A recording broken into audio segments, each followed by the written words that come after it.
버스 안은 생각보다 따뜻했다. 비도 피할 수 있었고 바람도 불지 않았다. 버스는 지붕이었고 바람막이였다. 그리고 조금이었지만 땅바닥보다 높았다. 마음에 꽤 드는 노란색 스쿨버스는 내가 소원했던 것을 다 이루어 주었다. 나는 덜 깬 잠에 몸을 비틀거리며 맨 뒷자리까지 걸어서 5인용 좌석 위에 몸을 뉘어보았다. 놀라웠다. 이것은 의자가 아니라 천국이다. 누군가의 말처럼 천국은 멀리 있지 않았다. 나도 모르게 웃음이 났다. 그리고 나는 곧 미친놈처럼 웃어대기 시작했다. 얼마나 오래 웃었을까? 나는 미친놈처럼 웃으면서 울고 있었다. 버스는 내게 스위트룸만큼이나 달콤한 객실이었다.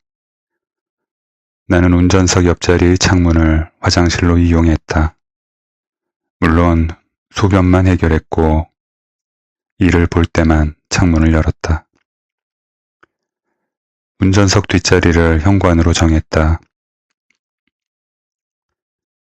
오르내리기가 불편한 탓에 길에서 서랍장을 주워왔다. 낡은 서랍장은 훌륭한 계단이 되어주었다. 드디어 나는 무언가를 수집하기 시작했다. 집이 생겼으니 살림살이랄 것을 가질 수 있게 된 것이다. 나는 우선 눈에 보이는 대로 헌책을 주워왔다.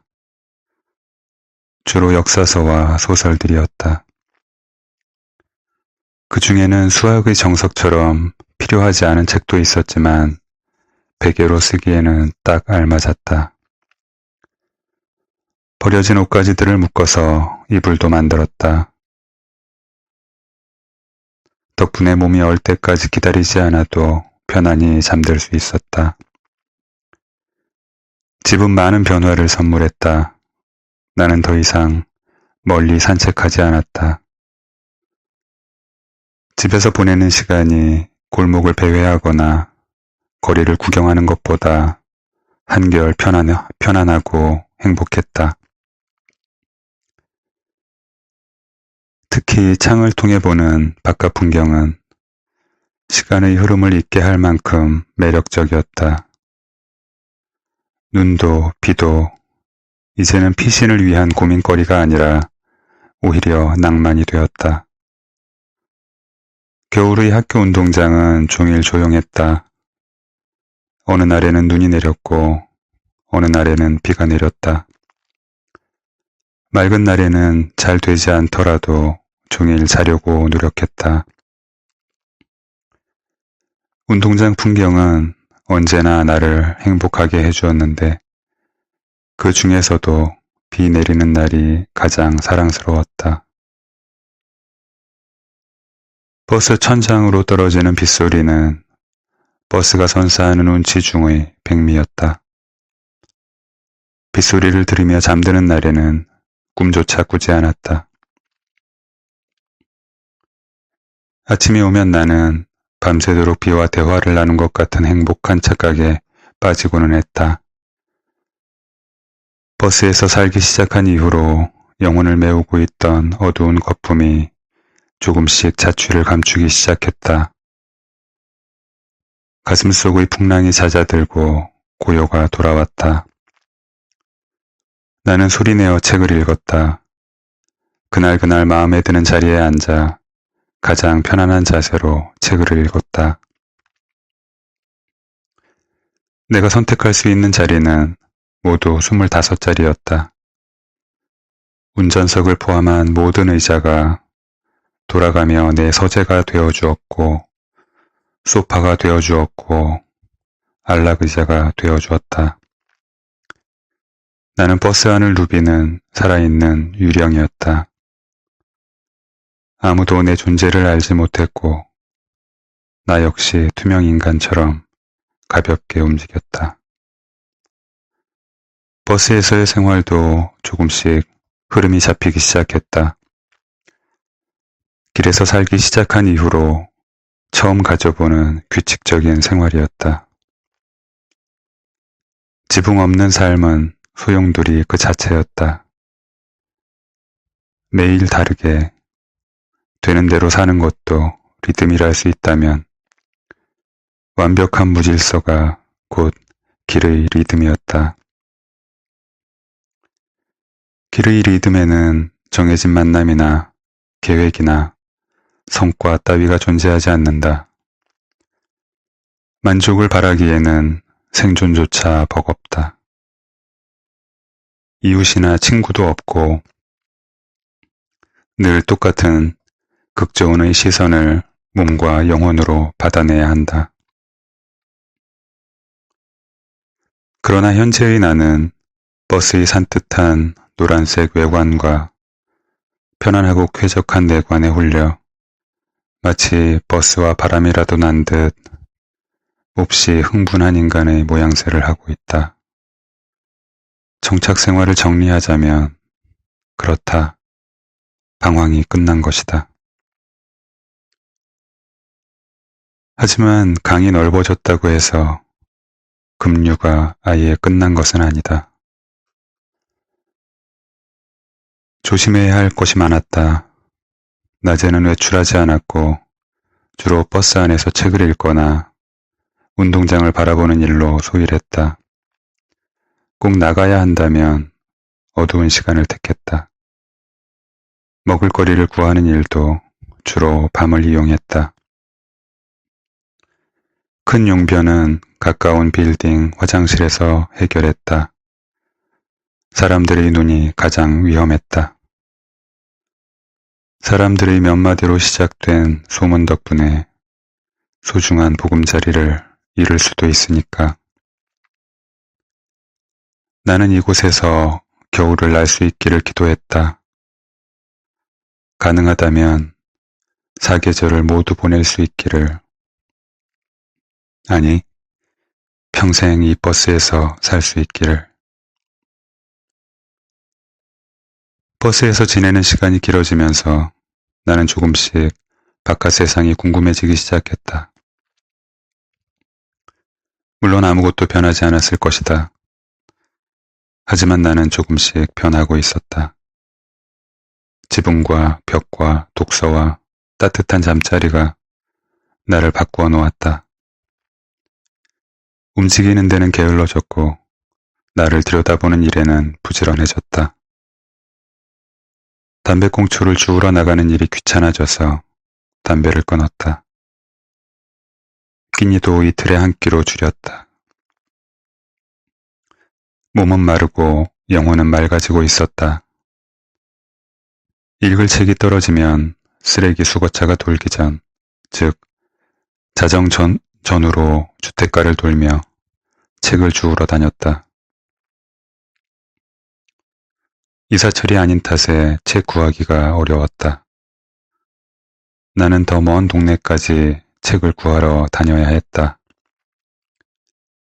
역시나 빈손으로 돌아오던 어느 날 밤, 낮부터 꾸물거리던 하늘이 문을 활짝 열고 눈을 뿌리기 시작했다. 내 엄지손톱만큼 큰 눈송이들이 펑펑 쏟아져 내렸다. 요란한 세상은 온데간데 없고 텅 빈 땅과 텅 빈 고요가 미소처럼 세상에 내려앉았다. 늦은 밤의 소리 없는 울림이 온 세상을 하얗게 덮었다. 눈 내리는 풍경조차도 긴 이야기를 담은 한 권의 근사한 책일 수 있다는 걸 길 위의 삶이 가르쳐 주었다. 나는 늦은 새벽까지 잠들지 못했다.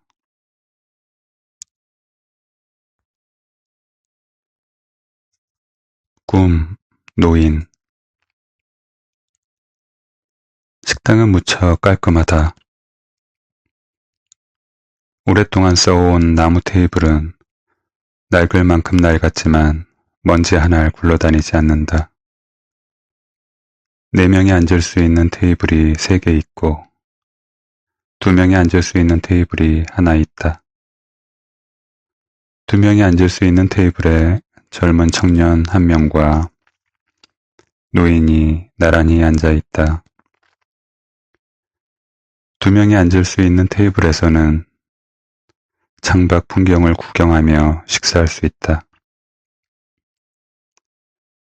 청년은 이미 자신이 주문한 메뉴를 받아들고 식사를 시작했다. 노인은 퀭한 눈으로 창밖을 바라보고 있다. 나이 탓일 수도 있겠지만 어딘지 모르게 아픈 사람 같아 보인다. 노인의 얼굴은 낙엽처럼 바삭하게 말라있다. 김 빠진 오리털 잠바, 손바지, 수면 양말, 조리. 그렇다. 노인은 조리를 신고 있다. 겨울 옷차림에 조리를 신고 있다. 옷을 걸치고 있는 노인을 보고 있노라면 절로 한숨이 나온다. 옷 안에 살과 뼈가 아니라 옷걸이만 들어있지 않을까 의심스러울 만큼 볼품없다. 4명이 앉을 수 있는 테이블 3개는 비어있다. 그런데 이 노인 어디서 많이 본 얼굴이다. 아무튼 2명이 앉을 수 있는 테이블에는 청년 1명과 노인이 나란히 앉아 있다가 이제는 마른 노인 하나만 앉아 있다. 이 식당은 동네뿐만 아니라 전국적으로도 유명하다. 메뉴는 딱 2가지뿐이다. 우동, 만두. 잠시 후 예쁜 주방 모자를 쓴 아가씨가 쟁반을 들고 홀에 나타난다. 주방 입구부터 노인이 앉은 2인용 테이블까지는 약 10걸음 정도.